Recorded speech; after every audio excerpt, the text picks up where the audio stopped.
All right, so we've reached episode 3 of the Obi-Wan Kenobi series. This is going to be my review here on Rants for Us of it, and I'll just start off by saying, not a big fan of this episode. I've heard a lot of people say it was very intriguing. It was, it had a lot of cool scenes to it. Of course, we finally got the Darth Vader versus Obi-Wan fight that, everybody's been looking forward to. But this episode was just incredibly underwhelming to me. And I think a lot of my problems with this show so far isn't that it's a bad plot or it's a bad storyline or any of those things. It has to do with Disney doesn't care about the continuity and the lore and the really the canon that they even created themselves when they killed off the Grand Inquisitor, when they killed or when they have Leia meeting Obi-Wan and going through this little storyline with him, when none of that makes any sense. Like, it just makes no sense. Everybody was so excited about Obi-Wan versus Darth Vader, and now it feels like, the vendetta between those two has been replaced, and somehow Reva has taken the place of that. She is now the one with the vendetta against Obi-Wan, and Obi-Wan doesn't even know her name. And that's just so pathetic in so many different ways that I even have to even mention that. Like, no one cares about Reva's vendetta against Obi-Wan. They just don't. They just really, really don't. I mean, and look, the idea that you have Ewan McGregor and Moses Ingram and all of them coming out now and saying, well, you know what, Star Wars fans, we had to prep Moses Ingram because of these racist Star Wars fans. We knew it was coming. Really? You knew it was coming. So you're insulting the fan base. Because what? She gets a handful of messages from people that probably aren't even Star Wars fans about something where they might have said something racial, which I haven't personally seen it. She hasn't showed anything. And then they try to make this into a race thing, and it's just the furthest thing from it. People would have been fine with Reva. They would have been fine with this character when it comes to if she would have been second in line to the Grand Inquisitor, and maybe at the very end of this season, maybe then she takes on a bigger role. They should have dropped the vendetta thing that Reva has with Obi-Wan, because that should just be Darth Vader's thing. That should just be Darth Vader's thing. We don't need a second person that goes in there, a second generic version of something that we're looking forward to. We don't need that. We already have one. Don't put two in there. It's not, and you can't even say it's comparable because Obi-Wan doesn't even know her name. He doesn't remember her. He doesn't know who she is. But yet it's like she lives and breathes to murder him, which is absolutely, absolutely insane. Insane. But yeah, I mean, that's just those are my biggest problems with this episode. It's a continuity problems that I've seen just in the first 3 episodes of this season of Obi-Wan. It's not that the show's bad. It's not.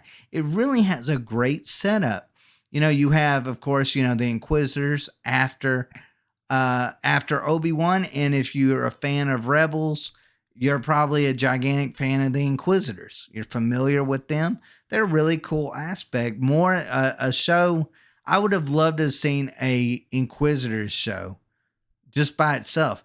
And hey, you know what? Reva would have been a great addition to that show if they would have just had a separate one. But they don't need to make this the Inquisitors show on Obi-Wan. They need to have Obi-Wan fighting against this force that is the Inquisitors, not them getting equal or more screen time than what he does. I feel like it's something about Disney that they feel like we have to have our adult characters babysitting smaller characters, and maybe it worked for them in The Mandalorian. Uh, but I feel like that's what that's their that's what that Disney feels more comfortable with. They feel comfortable with their main character being this, I guess, father figure to, this younger character, when it just completely takes away from the action in so many different ways. I mean, that the part where they make it to that planet, and then Obi-Wan's like, you know what? I'm going to take the advice of a little girl and, get in the back of that truck. Insane. I mean, who's the adult here? Like, I'm sorry. If I'm running from, the police on something, and I have a little kid with me, that's my accomplice, I'm not going to be like, I'm not going to be taking orders from that kid. I'm not going to be like, hey, you know what? It would probably be a great idea to ride with cops when we are running from cops. That makes no sense. It makes no sense for Obi-Wan to listen to the little girl, to get in a truck with a bunch of troopers and on an Imperial planet with a guy that is the truck driver, is a big Imperial supporter, and just be like, nah, nothing's going to happen here. And then to get there and wait for that, I forget what that robot's name is or what those are called, but to wait until it locks onto him that he is Obi-Wan, therefore sending the information back that he's on that planet, is stupid. He should have just started murdering them, the stormtroopers, from the very beginning, and that would have just made a lot more sense. And then he can't figure out how to get through a little gate that he's like, oh no, I can't go around this gate. I've got to destroy the controls of this, because I can't go past, like, a few feet to the left of me or a few feet to the right of me. And that seemed like a problem in this episode throughout, because Darth Vader does the exact same thing. Darth Vader's main mission in this world is to kill Obi-Wan Kenobi, to get revenge on Obi-Wan Kenobi. And what does Darth Vader do once he finds Obi-Wan Kenobi? He's like, well, there's a fire that's probably about 10 feet wide, and I'm not going to just, I don't know, walk around it, or, blow it out with the Force. I'm going to just let Obi-Wan escape. That doesn't seem very Darth Vaderish. Like, it just doesn't. That's just poor writing all the way around when it comes to this. It almost kind of feels like an old-timey video game that you got a specific path that you have to go through, and it's for free-range video games occurred where you literally have to go this one direction. You have no choice. You can't go back. You got to go forward in this one way. It felt a lot like that in this episode. I mean, it felt like anybody that has a little bit of common sense would be like, wow, that's like really bad. I don't know, go back and change that scene a little bit, because that part doesn't really make any sense. That was kind of, I don't know, that was just kind of my main problems with this episode. Like I said, I didn't think it was a bad episode. I just didn't like it as much as the first two. Felt like the first two, episode 2 really had a lively experience. It had its moments, like the Obi-Wan chase scene. That was incredibly stupid. But man, I just feel like it was such a letdown, the Obi-Wan versus Darth Vader fight. Like, anybody who's ever watched the original trilogy, always pictured what would it have been like if we had a really legit, because let's face it, as much as I love those old movies, that fight scene was horrible. It looked like a fight scene that you would see in a convalescent home with old people and on walkers fighting each other with lightsabers.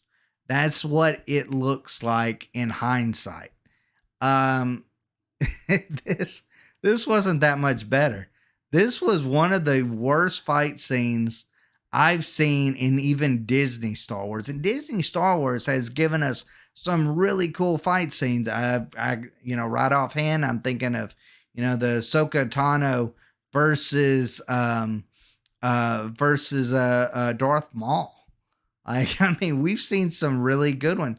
We saw Ahsoka Tano, have some really cool moments in The Mandalorian last season when she was fighting the main villain that she was going against for that episode. Like, I just feel like it was such a letdown. They're acting like Obi-Wan has totally forgot how to fight. The dude doesn't have amnesia. Like, they showed him meditating, trying to talk to Qui-Gon Jinn, and I'm like, when did he get separated from the Force? That makes no sense. I don't remember that aspect of him separating himself from the Force. I don't see how, Yoda can pick it up, that the Force, being away from it for that long. Luke can pick it up, but Obi-Wan can't pick that up. That makes no sense. Just like I said, it just goes back to poor writing. It really does. Goes back to poor writing on the part of these showrunners, that they're not thinking this through. They're trying to make it where that Obi-Wan is not overpowering to others. But there's a reason why Obi-Wan was one of the top Jedi, is because, and why they're looking for him and need so many Inquisitors to look for him, is because he is supposed to be such a threat that one Inquisitor, maybe even the Grand Inquisitor, couldn't even take him down. This is a dude that beat Anakin Skywalker in his prime. This is a dude that beat General Grievous, Darth Maul twice. And you're telling me he's scared of Reva? I mean, it just, I don't know. Blows my mind. Absolutely blows my mind. Overall, I would give this episode probably about a 5 out of 10. I don't give it up any higher. I feel like I'm being very nice by doing that. Really do. I hope that this isn't how this whole season's going to turn out.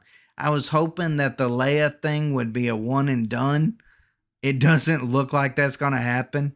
It looks like we're going to get very little Luke and a lot of Leia when it comes to this. And I'm not a big fan of that. Not a big fan. But anyways, guys, let me know what y'all think in the comments down below. Did you love it? Did you hate it? Let me know. And as always, guys, you can check us out on Rumble and Minds as well.